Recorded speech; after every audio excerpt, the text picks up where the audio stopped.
to London, and you see already the picture for Andrew Brown. And let me give you a little bit of a background before we give the microphone to Andrew. Andrew represents the the WTTC, World Travel and Tourism Council, what many say is the home for the most influential companies in the world in regards to travel and tourism. And I have to say, this discussion on rebuilding travel, COVID and everything else actually is a little bit older than a year. And I know I had very intense discussions with Gloria Goravar. She is the CEO of WTTC, former Minister of Tourism from Mexico. And we were talking before ITB was even canceled. And she was very active in this. We had some very good back and forth and everything ever since. We've been in touch on WhatsApp almost every week. And of course, follow the initiatives from WTTC. Many, and we have written this in eTurbo News, believe that Gloria is probably the most influential woman or person in the travel and tourism industry. And it's not only taking the task now of the private industry, and Taleb brought the private industry and the public sector together, but she's keeping this concept. I think WTTC started with Taleb when he was in charge of UNWTO forward and onward, pretty much on her own in a lot of ways. And she's been a wonderful woman. She wasn't able to attend us personally. I'm sure there's so many events for her to attend, but she made sure that Andrew, and Andrew can tell you who he is and what his role is in WTTC, but we're very pleased to have you here, Andrew. Before Andrew speaks, may I just say something about Sure. WTTC is the only organization now that's picking up the pieces when it comes to government cooperation. The only organization. As the minister said, it's not enough to have each government work on its own, do its best. If governments don't work together, if all authorities don't work together, it won't work. You're the only organization that's picking the pieces. Thank you so much, Andrew, for being with us. Thank you, Andrew. Thank you, Taleb. Thank you, Taleb, and thank you, Jürgen, for that very nice introduction. Am I able to share my screen by chance? Yes, you can. Yes. Go ahead. Perfect. Thank you. Well, it's a pleasure to be here, everyone, and thank you for having the time. I'm Andrew from the World Travel and Tourism Council, calling in from London. You'll hear that my accent is not here from the UK. I'm from New Zealand originally, so where COVID is not really present right now, but we'll fight that battle. Thanks to the lady Prime Minister. Yes, Jacinda's job down there. So I'm the regional director here at WTTC for Europe and Oceania is simply for translation purposes, as we speak a lot faster down in that part of the world. And but it was great to hear the passion that you have for Africa, and I can't wait to go traveling once again in the amazing continent that is Africa, and the powerful messaging that you're putting across is amazing. Please continue that. And Minister, same to you as well. It's great to hear that Eswatini is looking to use tourism as a massive driver of your economy, currently 10%, and we look forward to seeing the results increase even more as we go forward. So if I just take a moment to introduce everyone here to WTTC, just in case you might not know, obviously Taleb is not on the slide, but Taleb is our ambassador, our global ambassador, and we're very delighted to have him as our ambassador. Thank you. WTTC is the global body that represents the private sector in travel and tourism. Our members are some of which that you'll see on the screen here, and they encompass all geographies and all industries within travel and tourism, from airports to cruises, from OTAs, travel services to tour operators. Every single industry is encountered within WTTC. We were founded 30 years ago last year, so it was a unique year to celebrate our 30th anniversary. And the reason for WTTC was around highlighting the economic impact that travel and tourism has on the world economy, but also on the country and regions of this world. So the minister mentioned that Eswatini has 10% of its GDP focused on tourism. That's very, very well aligned to the global average, where travel and tourism contributes 10.3% to the global economy. Now, these are pre-COVID numbers. So as you can see on the graph below, that we were experiencing a very, very positive time. There was 8-9 years of consecutive growth of travel and tourism over and above the global economy. And during that time, Obviously, Taleb was the SG of UNWTO, and that was a very golden age of travel and tourism. One other point I want to point out on this slide is travel and tourism accounted for 1 in 4 of every new jobs created globally. So if you think of every 4 jobs, 1 of them was in travel and tourism. And this made up 330 million jobs worldwide. So we were a very dominant sector. We were doing very, very well. And so that was pre-COVID. Now, to show what it's done now, what's COVID done to us? Well, at the end of last year, we projected that 174 million jobs had been impacted. Now, let's remember that that initial number was 330 million. So 174 is over 53% below. And that's very significant. And then if we translate that into dollar figures, you can see there it's 4.7 billion. So that's very, very significant. Sorry, 4.7 trillion. So again, 53%. But then we looked at it and said, hey, how can we look towards a positive recovery in 2021? What would be the best outcome of international collaboration, which I'll come on to very, very soon. And we saw that there is the opportunity if the governments combine, the private sector, the public sector, all get together and we can recover 111 million jobs, which is a massive upside in what we've seen compared to earlier on last year. And of course, there is a conservative effort of 84 million jobs. That is still a significant uptick in what we were doing and how we're seeing it. Now, how can we get there? So WTTC does produce economic impact research for 185 countries and 25 regions globally. But we also do research on the very key issues that face all of us across travel and tourism. So one of them in 2019, ironically, was crisis. And we were preparing internally using our members and global experts to say, how can we best prepare for when a crisis happens, not knowing that COVID-19 was coming about. And what this did highlight was the need for international collaboration, international coordination, everyone working together to get back to status quo. And as you can see on the right, the different timelines that we saw when people work together and when they don't. And so if I go to the next graph here and show you what we mean by the importance of an international collaboration. On the top left-hand side, so the world, so this is the global economy, the global performance over this time period from 2000 to 2019. A there, you'll see is 9/11. So this is what we've called a U-shaped recovery. Now, this is where it was very disparate. A lot of different countries and nations and regions were acting in silos. So there wasn't international coordination. We weren't on the same playing field. So you can see the recovery took a lot longer to bounce back. But when we go to number B there, which is the global financial crisis that was hitting in 2008, 2009, there was international coordination. That is a V-shaped recovery. So you can see it's a very, very quick bounce back from what we were in terms of the 9/11 to how we were following the GFC. And the reason I have the other two graphs there on the right-hand side is that the G20 very much mimics and influences the world economy, as we well know. And so what WTTC has been doing over this time, over the last year, and congratulations once again, Jürgen, for your first year anniversary, is working very, very closely with the G20 under the leadership last year of Saudi to really put towards how can the private sector help the public sector get back and recover really, really fast. And I'm delighted to say there was a lot of work done here, and I'm happy to share the points that we agreed on, and Saudi really led this with behalf of our members on this. So where are we now? How can we create that V-shaped recovery? How can we bounce back as quickly as possible? And so what we've got here is the approach that WTTC is taking. And first of all, that is making the invisible visible. This is putting in place testing procedures so that we are not exporting the virus, so that when we are at the ports or airports, there is testing in place. And this also leads on to having an individual risk assessment versus a national risk assessment.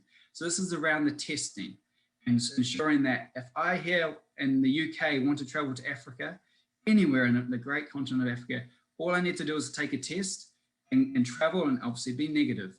But that also applies to the vaccine. So having both in place. And sort of as you can see down the points here, I think that one of the most important ones is that there is no one solution that fits. Right now, there is many digital apps, many digital passes in discussion and implementation. And what WTTC is pushing is for their interoperability. So to ensure that they all talk together and can all communicate the same message, so that when we are traveling to any country in the world, it is recognized that we have had a negative test or that we have been vaccinated, as this will ensure that the quarantines, which are just so restrictive, that the quarantines can be removed. And I guess the final point there is the certainty. It is the clear and concise communication is what WTTC is really putting out there. It's for governments and the private sector to both align around what particular tests that we need, how long can we go, and all this will help allow travelers to travel a lot easier, which is what we all want. So how can we do this? And so at WTTC, with our members behind us, so we have 200 of our members, which are presidents, chairs, and CEOs, we've developed principles to establish international mobility. So you can see these on the slide here, and sort of what they really boil down to is rapid, low-cost testing so that we can avoid exploiting the virus, as well as protocols, and the minister mentioned protocols. And these are very important to help ensure that there is consumer confidence, whether we're on airplanes, in hotels, in tour operators or whatever, is that their health and hygiene are at the #1 priority, #1 goal, whether that's wearing a mask or whether that's sanitizing all conditions. It's very important. As well as there, you'll see the continued support for our sector, as that includes fiscal, includes liquidity, as well as promotions going forward and setting aside cash, money, to allow the destinations to promote themselves going forward and the new normal that we are seeing coming forward. So where are we? Right now, as we're very well aware, there is a vaccine rollout, but it's going to be very slow to ensure that there is herd vaccinations across the world. So right now, the seniors and vulnerable are being vaccinated, and Talib, it's great to hear you've had your second vaccination today, but it's going to take a long time to get everywhere. So what can we do before then? So as I mentioned, there are a lot of apps. It's using these, it's using testing and the protocols. Now, WTTC developed protocols for 11 different industries globally last year. More than happy to share them with you. Please just reach out, as well as a safe travel stamp. So this is so organizations can put a global recognition that they have signed up and are enforcing health and hygiene protocols. So this is where we see different milestones going forward that we can get back to normalization. But what will the future of travel tourism be? So obviously we're not going to go back to how we were, but we're going to be better than where we were before. So this is going to focus on the digital agenda. So these are the apps. This is contact tracing. This is the use of technology through the airport, through hotel check-in, so that there is contactless, as well as sustainability agenda has been accelerated. So it's great that Jeffrey Littman is speaking very shortly around his amazing project that we're working with. And that is really at the core forefront of where travel and tourism is going around sustainability. Some protocols, of course, are gonna exist, but at the end of the day, right now, we just need to learn to coexist with the virus and ensure that we are putting in place these protocols, wearing a mask, sanitizing our hands, so that we can get back to enjoying the lovely world that we have. So how are we doing this? So WTTC every year hosts a global summit. Last year was at Abnormality, but this year, next month, we're going to be hosting our first hybrid summit. So there'll be an in-person with the top of the line protocols and guidelines in place to ensure the health and hygiene of everyone present, as well as a massive virtual aspect. So over 25,000 virtual options are available to sign up to. So if you'd like to have an invitation to the Global Summit, please let me know. I'm more than happy to distribute that. Obviously, our hosts are the Mexican Caribbean, so in Quintana Roo in Mexico. I'm very looking forward to going there. So thank you for listening to me. I'm more than happy to ask any questions and also share any more insights that WTTC has to share with you. Thank you. Thank you very much, Andrew. Very interesting as always. Perhaps if you wanted to send us the PowerPoint, we'd be happy to share it also. And as I said, we're very glad you're here. WTTC, of course, has a leading role in this environment, and that you're from New Zealand is very assuring. One of our neighbors here, only 1 time hour away. Are you in New Zealand now, or are you in London? No, I'm in London now. In London, okay. The borders are shut. Okay, but in New Zealand, I think the whole world can really learn from New Zealand. The Honourable Minister raised his hand, and Honourable Minister, go ahead with your question. No, thank you very much. This is very exciting a presentation. In fact, I think key to where we are right now is the issue of the coexistence with the virus. I think for me, that's really, really key, because the protocols are going to be here. And I don't think anyone knows as to when this virus will be over. It will now be like in Africa, we've got smallpox, and every time you travel, you must make sure that you have gotten your jab or your injection. But maybe if you can assist here, Andrew, regarding the digital transformation, the form and shape, because I think that is going to be the new normal now. I mean, we are even talking about the issue of the summit. It has got to be virtual. And in fact, I saw one person commenting here that let's not wait until the COVID pandemic is over. Let's try and simulate some of these summits as if because it's likely to be the new normal. What are your views on that one? Thank you very much. Thank you, Minister, and great question. And I'd just like to point out that the summit that I did mention will be both an in-person event and a hybrid virtual event. So there will be people on site, and I'll be traveling to Cancun next month to deliver the event in person. There'll be a lot of ministers of tourism there as well, particularly from LATAM and the Americas. And Minister, we're more than happy to extend an invitation for you to join us in Cancun. Around the digital agenda, and this has been a priority of WTTC for 3 years now. When Gloria joined WTTC over 3 years ago, the digitalization really came to the forefront, and that was around biometrics and establishing a safe and seamless traveler journey. So when we are going through the airport using technology there, that is developed out now in terms of ensuring that the safety and hygiene are at the #1 priority when we're going forward.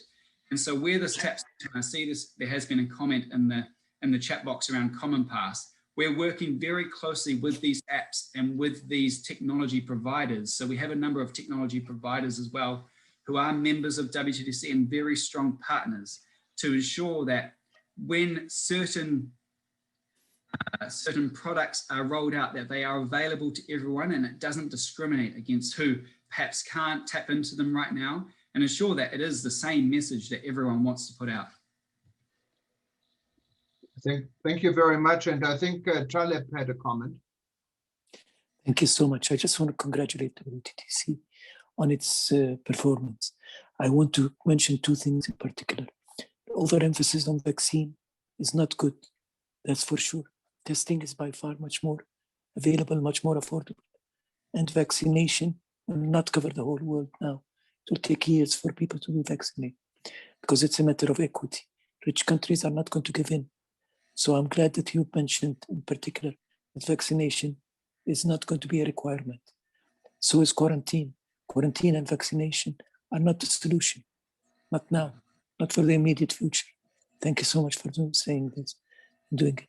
But I just want to comment something since the minister is here, because what you said, the protocols, this summit that's going to be held in Cancun, which I'm very proudly attending next month, will be an opportunity for governments to come together.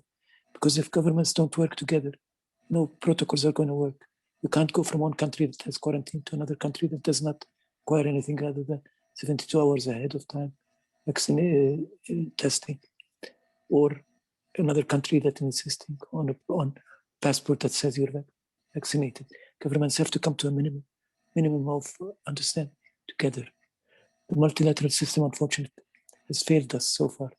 The multilateral system needs to be restructured again. And the Cancun event is an opportunity for us to redo that and send a strong message to the world. The world needs to come together. We can't keep going on like this. Thank you. Yeah, thank you very much, Talib. Thank you, Andrew. And I believe there's a lot more to say. And Andrew, if WTTC agrees, we'd be happy to do another session, as I offered the minister from Eswatini. In the future, we can discuss all these points in more detail. And yes, Cancun seems to be a very important event, and I will certainly try to. I cannot wait to leave this island here. Hopefully, sometime soon. Even though I love Hawaii, but you're kind of confined on 25 times 40 miles, and it's time to travel again. And hopefully, with the vaccine, we can all get into the States.